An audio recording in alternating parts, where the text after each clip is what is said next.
कहता कि बोटी लई ते टोके दे नाल कीमा कीमा कीती, बोटी लई ते टोके दे नाल कीमा कीमा कीती, ते मेहनत करके उस कीमे दी फेर बनाई बोटी, ते फेर बनाया कीमा उसदा रख के दंदा थल्ले शावा बल्ले बल्ले।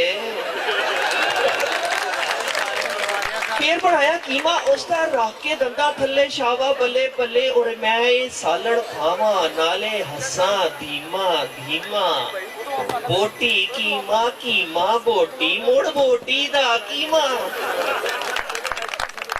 मैं सालड़ खावा नाले हसा धीमा धीमा, बोटी कीमा कीमा बोटी मुड़ बोटी दा कीमा। ते कोफ्ते वर्गा लगा मैनू सारा सफर है साडा, पानी दे विच पैंडा कच्छिया खा खा लम्मे गोते, ते जेड़ी थाओ तुरे सा अनवर ओथे ही आन खलोते।